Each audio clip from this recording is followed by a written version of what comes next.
आगे के एपिसोड 44 में हमने देखा था मैस और उसके सभी दोस्त ट्रेनिंग कर रहे थे क्योंकि अभी बस 3 दिन बचा था इनोसेंट जीरो के अटैक करने में। अब आगे स्टोरी के स्टार्टिंग में हमें डॉट और लेंस को दिखाया जाता है। उन दोनों का अभी हालत ख़राब था क्योंकि उन दोनों ने बहुत ही कठोर ट्रेनिंग किया था और हम उनके पावर का एक छोटा सा झलक भी देख पाते हैं। चारों तरफ बड़ा बड़ा गड्ढा बन चुका था। फिर डॉट और लेंस ज़मीन में गिर जाते हैं क्योंकि वो दोनों काफ़ी टायर्ड हो चुके थे और डरा के उनसे कहता है, तो तुम दोनों ने थोड़ा सा तो इम्प्रूवमेंट कर ही लिया। डॉट कहता है, एक पूरा महीना बीत गया इस 4 आँखों वाले बंदे को देखते हुए। वैसे तो मैं इन्हें हेट करता हूँ मगर इनके ट्रेनिंग से हमें सच में रिज़ल्ट मिला है। फिर डॉट खड़ा हो जाता है और ऑटर के कंधों में अपना हाथ देके कहता है, तुम उतने भी ख़राब नहीं हो दोस्त। अब ये सुन के ऑटर डॉट पर डायरेक्टली अटैक करता है जिससे डॉट आसमान में उड़ जाता है और डर कहता है, जब ये सब ख़त्म हो जाएगा तब मैं तुम दोनों को खुद ही मार दूंगा और हाँ, मुझे दोस्त मत बोलना। इतना कह के ऑटर वहाँ से चले जाते हैं मगर वो अपने मैजिक से थोड़ा सा खाना डॉट और लेंस को देते हैं। ये देख के डॉट चौंक जाता है और डर कहते हैं, ये तुम लोगों के लिए एक छोटा सा गिफ्ट है, इसे खा के जल्दी जल्दी से अपने आप को ठीक कर लो। उसके बाद डॉट और लेंस दोनों ही खाने के लिए बैठ जाते हैं। लेंस ऑटर से पूछता है, आप उन लोगों को हेट क्यों करते हो जिन लोगों को मैजिक नहीं आता? ऑटर सीरियस होके कहता है, क्योंकि ये रूल्स है और मैं तो बस इसे आगे ले जा रहा हूँ। अब ये सुन के डॉट कहता है, कम ऑन, अब आप भी आके हम लोगों के साथ थोड़ा खाना खा लो क्योंकि हमें बाद में और टाइम नहीं मिलेगा। और डर कहते हैं, मैंने पहले ही खा लिया। ये सुन के डॉट और लेंस दोनों ही ऑटर को शुक्रिया कहते हैं और अपना खाना शुरू करते हैं। फिर वहाँ से सीन चेंज होता है और हमें फिन को दिखाया जाता है जो कि अभी हीलिंग मैजिक सीख रहा था और वो एक मरे हुए खरगोश को भी जिंदा कर लेता है। फिर कार्लो गैना आके कहते हैं, मुझे नहीं पता था कि तुम इतना आगे बढ़ जाओगे। तुमने ये सब सिर्फ 1 महीने में सीख लिया। फिन कहता है, शुक्रिया। कार्लो गैना कहते हैं, मुझे लगता है शायद तुम्हारा पर्सनल मैजिक ये हो सकता है, लेकिन हीलिंग मैजिक बहुत ही कठिन एक मैजिक होता है। शायद तुम्हारे पास टैलेंट तो है। ये सुन के फिन को भी बहुत अच्छा लगता है और वो और भी मन लगा के इसे प्रैक्टिस करने लगता है। कार्लो गैना दूर खड़े खड़े सोच रहे थे, अगर ये बच्चा ऐसा ही करता रहे तो फिर ये हम सभी को आगे जाके मदद कर पाएगा। कार्लो गैना सोच ही रहे थे मगर तभी वहाँ पर रायन एम्स आ जाते हैं। मगर रायन यहाँ पर फिन को देख के चौंक गया था। फिन भी चौंक जाता है रायन को देख के। फिर रायन कहता है, तुम यहाँ क्या कर रहे हो? फिन कहता है, मैं सिर्फ खुद को काम का साबित करना चाहता हूँ सबके लिए। रायन कहते हैं, तुम और वो भी मदद? अगर ये कोई मजाक है तो फिर मुझे हंसी नहीं आया और हाँ, यहाँ से चले जाओ, यहाँ तुम्हारी कोई ज़रूरत नहीं। ये सुन के फिन मायूस हो जाता है। फिर सीन चेंज होता है और हमें मैस को दिखाया जाता है। मैस के चारों तरफ धुआं धुआं उड़ रहा था। फिर धुआं हटने के बाद हमें दिखता है मैस का पावर अभी इतना खतरनाक बन चुका था जिससे कि मैस सिर्फ अपने पंच से ही इतना बड़ा होल कर देता है जिसका साइज आप लोग देख के समझ ही सकते हो। यहाँ तक कि मिस्ट्रेस मेलिडियोल का भी ये देख के माथा खराब हो चुका था और वो सोच रही थी, ये कल्पना करना भी मुश्किल है, इतना सब कुछ और वो भी सिर्फ 1 महीने में। मैस ने तो मेरे एक्सपेक्टेशन को भी मात दे दिया। फिर मैस को देखते हैं जो कि अचानक से ही ब्लैकआउट हो जाता है और मैस नीचे गिर जाता है। मैस का पूरा बॉडी पैरालाइज हो चुका था। मगर मिस्ट्रेस मेलिडियोल सोचती है कि मैस शायद मर गया होगा, इसलिए वो दौड़ते हुए आके मैस को उठाने की कोशिश करती है। फिर वो मैस को थप्पड़ पे थप्पड़ मारने लगती है ताकि मैस जिंदा हो जाए, मगर मैस के मुंह से तो खून निकलने लगता है। फिर मेलिडियोल समझ पाती है मैस तो सिर्फ बेहोश हो गया है। मेलिडियोल सोच रही थी, ये तो सच में अभी चिंता करने की बात है, क्योंकि हमारे पास तो अभी समय भी नहीं बचा। यहाँ तक कि मेरा सुपर स्पेशल मैजिक मैस को ठीक करने में 2 दिन लगा देगा, मगर ये अभी बुरा समय है। एनिमीज़ कभी भी हमारे ऊपर अटैक कर सकते हैं। फिर उसके बाद ही हमें दिखाया जाता है इनोसेंट जीरो के एविल आर्मी ने शहर पर अटैक कर दिया था। सभी लोग अपना जान बचा के भाग रहे थे और चिल्ला रहे थे, कोई तो हमें मदद करो, कोई तो हमें बचाओ, दुश्मनों ने हम पे अटैक कर दिया है। फिर हमें ब्यूरो ऑफ मैजिक को दिखाया जाता है, जहां एक बंदा जाके वाइस डायरेक्टर को सूचना देता है, वाइस डायरेक्टर उन्होंने अटैक शुरू कर दिया है। वाइस डायरेक्टर शॉक हो जाते हैं ये सुन के और कहते हैं, अभी तो सूर्य ग्रहण होने में 2 दिन बाकी है, वो लोग तब तक भी सब्र नहीं कर पाए, जल्दी से जाओ और सभी डिवाइन मिशनरीज को कांटेक्ट करो। फिर इनोसेंट जीरो को दिखाया जाता है, जो कि बैठे बैठे कहता है, अब ये शुरू हुआ और मैं भी अभी प्रिपेयर हूँ। ये दुनिया सिर्फ और सिर्फ मेरे लिए ज़िंदा है, इसीलिए सभी लोग अपने आप को कुर्बान कर देंगे मुझे ज़िंदा रखने के लिए। फिर सीन चेंज होके शहर को दिखाया जाता है, जहाँ एक बच्ची दौड़ते हुए गिर जाती है। अभी एक मॉन्स्टर आके उसे मारने जा ही रहा था, मगर तभी कहीं से एक मैजिक अटैक आके उस मॉन्स्टर को लगता है। फिर हम देखते हैं यहाँ पर तो मैजिक पुलिस आ चुका था।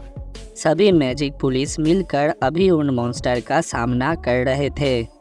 वो लोग नेल कॉम्पस नाम का अटैक करके उनसे लड़ रहे थे, मगर तभी वहाँ पर एक जायंट आके सभी पुलिस ऑफिसरों को मार देता है। बहुत सारे मैजिक पुलिस ऑफिसर मर के ज़मीन पर पड़े हुए थे। फिर वो जायंट कहता है, हम लोग जायंट जात के चीफ है, हम लोग हैं डॉर्ज बासाम, और जब ये युद्ध ख़त्म हो जाएगा तब हम खुद से ही इनोसेंट जीरो को मार देंगे। फिर वो जायंट अपने भाई बंधुओं को चिल्ला के कहता है, चलो जाओ सभी और दिखा दो कि कौन इस दुनिया को रूल करने के लायक है।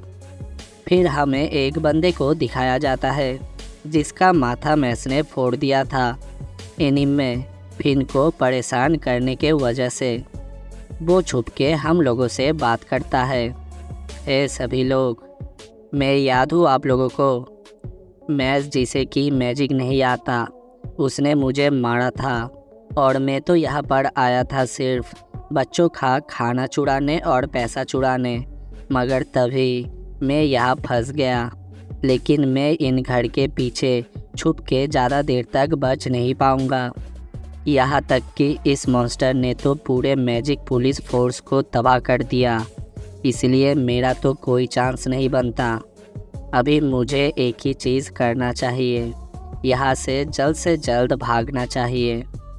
मगर तभी वो देखता है एक बच्ची उसके सामने बैठ के रो रही थी और वो अपने माँ से बिछड़ गई थी।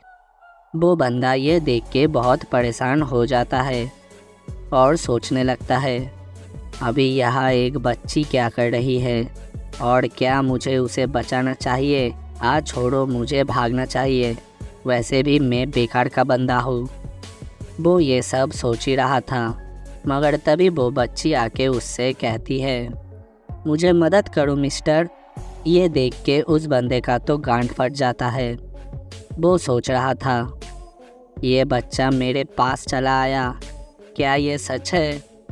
अब वो बंदा उस बच्चे को छुपा लेता है, मगर तभी एक जायंट आके कहता है, अरे वाह, एक और इंसान।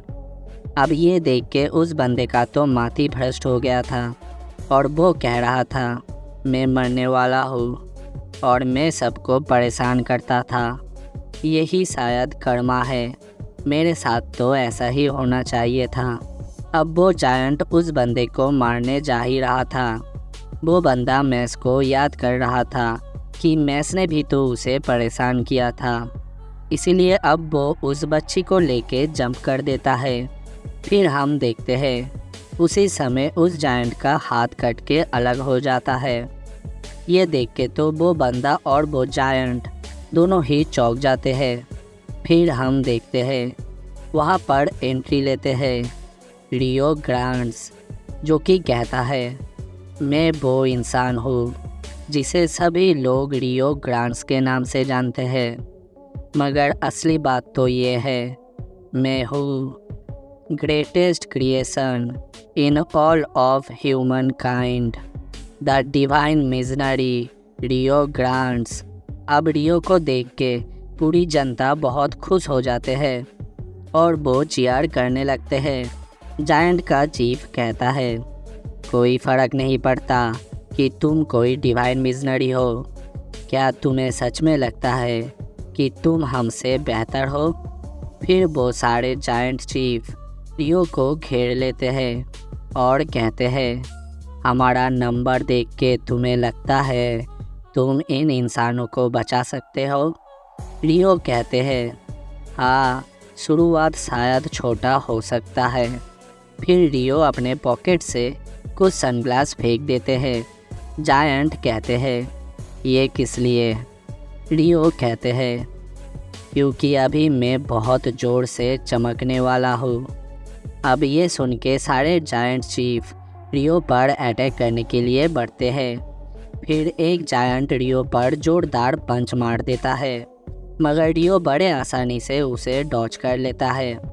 ये देख के जायंट चीफ चौंक गए थे, लेकिन उसके बाद ही सारे जायंट चीफ मिलके रियो पर अटैक करने लगते हैं। उनका स्पीड ज़्यादा था, मगर रियो का स्पीड तो बहुत ही ज़्यादा था, क्योंकि रियो रिलैक्स से उनके अटैक से बच रहे थे। फिर रियो अपना एक छोटा सा अटैक करते हैं, जिससे वहाँ के सारे जायंट चीफ हजार के टुकड़ों में कट के नीचे गिर जाते हैं।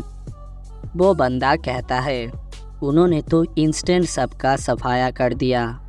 फिर वहाँ से सीन चेंज होता है और हमें एक घड़ी जैसा चीज़ को दिखाया जाता है। असल में मेलिडियल एक चाबी के मैजिक से मैस को ठीक कर रही थी। जितना जल्दी हो सके मेलिडियल सोच रही थी, ये असल में की ऑफ लाइफ है, मतलब कि जीवन का चाबी, और अगर मैं इसे ऐसे ही घुमाते रही तो मैस को 24 घंटे के भीतर वापस से ठीक हो जाएगा। फिर वहाँ से सीन चेंज होके हमें बाकी सभी डिवाइन मिशनरियों को दिखाया जाता है। सबसे पहले हम देखते हैं सोफिना बिब्लिया, जो कि थी नॉलेज केन। वो आके मॉन्स्टर से कहती है, अपने ज़बान को संभाल के बात करना, नहीं तो तुम्हें इसका पछतावा होगा। वो मॉन्स्टर कहता है, तुम्हारा इतना हिम्मत कि तुम मुझे चेतावनी दो, मैं गार्गोलेस का चीफ हूँ। पहले मैं तुम्हें रुलाऊंगा, फिर तुम्हारा सीख कबाब बनाऊंगा। फिर बिब्लिया अपने बुक को खोल के एक मैजिक अटैक करने जाती है और कहती है, हम एक शब्द को जैसे यूज़ करते हैं उससे ही ठीक होता है कि वो शब्द लोगों को हील करता है या तो फिर दर्द देता है। बिब्लिया अपना अटैक कर देती है, जिससे कि उस मॉन्स्टर के बॉडी से खून निकलने लगता है। फिर वो मॉन्स्टर खुद ही अपने हाथों से अपने आप को नोचने लगता है और फिर कुछ ही देर में ही पूरा का पूरा कट के कई टुकड़ों में अलग हो जाता है। फिर बिब्लिया वहाँ से निकलते हुए कहती है, ये मत कहना कि मैंने तुम्हें सावधान नहीं किया था। फिर उसके बाद हमें सुरारा हिलस्टोन को दिखाया जाता है, जो कि आइस कैन थे। वो अभी बहुत सारे क्रिएचर से घिरे हुए थे और वो क्रिएचर आधा इंसान और आधा घोड़ा था। वो लोग कहते हैं, मैं पाल्टो टॉट का चीफ हूँ और शायद अभी मैं एक डिवाइन मिशनरी का सामना करने वाला हूँ। सही में ये ओपोनेंट तो मेरे लिए एकदम ही फिट होगा। वो क्रिएचर ये सब कह ही रहा था, मगर उतने देर में वो क्रिएचर और उसके सभी भाई बहन सभी के सभी पूरा का पूरा बर्फ़ बन जाते हैं। फिर हेलस्टोन कहता है, ठंड है, बहुत ठंड है। क्यों ये इतना ज़्यादा ठंडा है? मुझे अभी कुछ गर्म मैजिक चाहिए, जैसे कि फायर मैजिक। इतना कह के वो कांपते कांपते छोटे से पत्थर में उनका पैर फिसल जाता है और वो बहुत ही ज़ोर से ज़मीन पर धड़ाम से गिरते हैं। फिर उनके माथा से खून निकलने लगता है और वो बड़े बड़े कह रहे थे, मेरा मैजिक तो सच में सबसे बेकार है। फिर उसके बाद सीन चेंज होता है और हमें एक और न्यू मॉन्स्टर को दिखाया जाता है, जो कि यहाँ के भगवान के मूर्ति तोड़ के उसके ऊपर बैठा था और सभी को ऑर्डर दे रहा था, जाओ सबको जल्दी मारो। यहाँ किसी का भी औकात नहीं कि वो ऑर्क्स के चीफ्स को चुनौती दे सके। वो ये सब कह ही रहा था, मगर तभी वहाँ एंट्री लेते हैं आगिटो ट्रायन, जो कि ड्रैगन किंग थे। वो कहते हैं, भगवान मुझे माफ़ कर देना। मॉन्स्टर कहता है, अभी तू कौन है? ट्रायन कहते हैं, हम सभी लोगों को किसी ना किसी का जान लेना ही पड़ता है अपने आप को बचाने के लिए। ये ज़िंदगी भी कितना सेल्फिश है। ये सब देख के वो मॉन्स्टर कुछ समझ नहीं पाता। ट्रायन घबराते हुए भगवान से क्षमा मांग रहा था। मॉन्स्टर कहता है, ये क्या चुतियापा है, तुम ये फुसफुस क्यों कर रहे हो? वो क्रिएचर बात कर ही रहा था, मगर उतने देर में एक बहुत बड़ा सा ड्रैगन वहाँ पर आ जाता है, जो कि वहाँ के सभी ऑर्क्स को खा लेता है। उन सभी का खून ट्रायन के फेस पर जाके लगता है और वो कहते हैं, मैंने फिर से आज किसी को मार दिया। ये मेरा 9978 टाइम है। शायद मुझे कल फिर से भगवान से माफ़ी मांगना चाहिए। फिर वहाँ से सीन चेंज होता है और हमें डूम को दिखाया जाता है, जो कि अभी इमॉर्टल कैन के सामने खड़ा था। इमॉर्टल कैन कहते हैं, मुझे ऐसे ही अचानक से टपकना पसंद है और मुझे ऐसा करने में मज़ा आता है। फिर हम देखते हैं इनका नाम है रेनेटस रिवॉल। वो कहते हैं, किसी को फ़र्क नहीं पड़ता अगर एक पागल बंदा एक खराब बंदे को मार भी क्यों ना दे। इतना कह के रिवॉल डूम के तरफ अटैक करने के लिए भागते हैं, मगर डूम सिर्फ अपने तलवार को उठा के ज़मीन में रखता है, जिससे कि ज़मीन ही टूट जाता है। ये देख के रिवॉल चौंक जाते हैं कि इसके पास जो स्वॉर्ड है वो सच में काफ़ी भारी है, मगर फिर भी रिवॉल नहीं रुकते और वो डूम के तरफ जा रहे थे।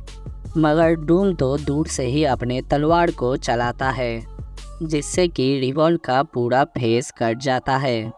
फिर डूम और कुछ बार अपने तलवार को चलाता है, जिससे रिवॉल के बॉडी का अलग अलग पार्ट कट के अलग हो जाता है। फिर डूम अपने तलवार से खून के धब्बों को पोंछने लगता है और कहता है, मुझे नहीं पता कि तुम अभी मुझे क्या समझ रहे हो, मगर मेरे सामने ये सब कुछ बेकार है। रिवॉल बहुत सारे टुकड़ों में कट के नीचे गिर रहे थे, मगर तभी उसके बाद डूम के पीछे से एक मॉन्स्टर का हाथ आता है, जो कि डूम को मारने जा रहा था। मगर भाई सामने डूम खड़ा था, कोई ऐरा गैरा नहीं। इसीलिए ये साबित करने के लिए डूम रिलैक्स से उस मॉन्स्टर के हाथों को काट देता है। फिर डूम रिवॉल के तरफ देखता है, जो कि ज़मीन में कीमा बन के गिरा हुआ था, मगर तभी उसके बाद रिवॉल का सिर्फ एक आँख खुलता है और उससे धीरे धीरे रिवॉल अपने सारे बॉडी पार्ट को फिर से जोड़ने लगता है अब रिवॉल एक ज़ॉम्बी की तरह उठ के खड़ा हो जाते हैं और कहते हैं, तुम्हारे जैसा बंदे के वजह से ही तो मुझे जीने का वजह मिलता है। ये देख के तो डूम भी अभी समझ चुका था कि रिवॉल तो असल में इमॉर्टल है।